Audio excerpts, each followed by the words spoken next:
Assalamualaikum warahmatullahi wabarakatuh. Jumpa lagi bersama sahabat-sahabat Matan TV dimanapun berada.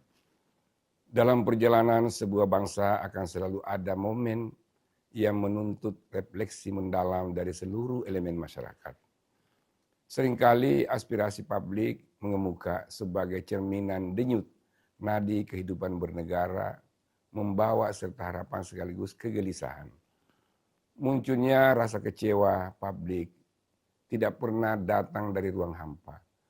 Ia adalah akumulasi dari berbagai persoalan yang dirasa mengikis sendi-sendi keadilan.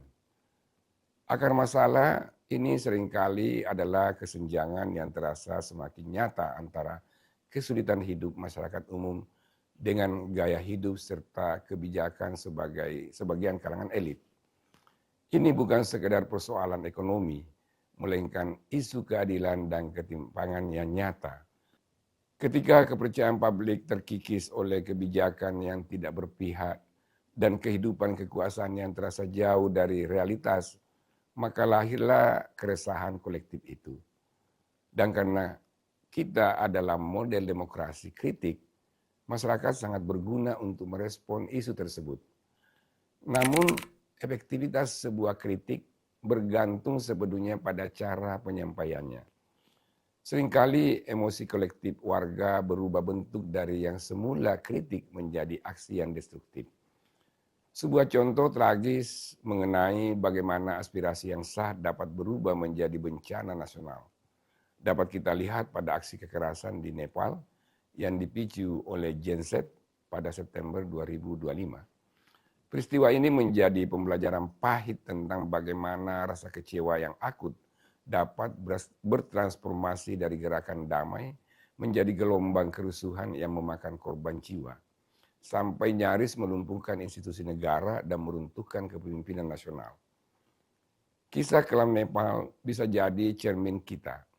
Demo di sana bermula dari kemarahan atas isu-isu korupsi, ketimpangan ekonomi, dan larangan media sosial yang represif. Bagi Gen Z yang terbiasa dengan transparansi dan ekspresi digital, pembungkaman aspirasi ini menjadi pemicu frustasi yang berlipat. Ketika kritik tak lagi mendapat ruang dan aksi damai justru direspon dengan kekerasan aparat, narasi perubahan disusupi oleh kekacauan dan kekerasan. Aspirasi yang awalnya bertujuan memperbaiki keadaan justru berbalik menjadi alat destruktif yang mengancam keutuhan negara. Pelajaran dari Nepal sangat relevan bagi Indonesia. Ketika demonstrasi berubah menjadi destruksi, simpati publik akan hilang.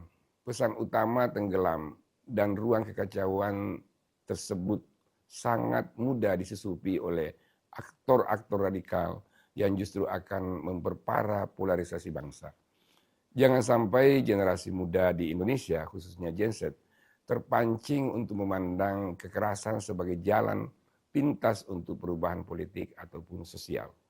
Pada akhirnya kita harus sadar bahwa diamnya publik bukanlah tanda stabilitas. Ia bisa menjadi gejala matinya demokrasi. Namun sikap kritis kita sebagai warga negara wajib dibarengi kedewasaan dan tanggung jawab moral. Mengawasi dan menuntut perbaikan adalah hak setiap warga.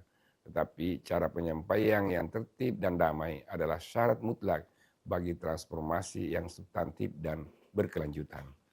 Gen Z Indonesia sebagai agen perubahan masa depan harus belajar dari tragedi Nepal. Kekecewaan publik memang harus dikelola dan disalurkan secara cerdas, namun jangan pernah biarkan amarah menjadi alasan untuk menghancurkan rumah sendiri. Bangsa ini terlalu berharga untuk dipertaruhkan oleh amarah sesaat. Mari kita rawat nalar dan akal sehat, saling menguatkan bukan saling menghancurkan. Dengan kesadaran sebagai warga negara yang dewasa, mari kita raju kembali tenun persatuan, menjaganya agar Indonesia senantiasa menjadi rumah yang aman dan bermartabat untuk generasi masa depan. Demikian, semoga bermanfaat bagi kita semuanya, terutama kepada bangsa dan negara yang kita cintai ini. Wassalamualaikum warahmatullahi wabarakatuh.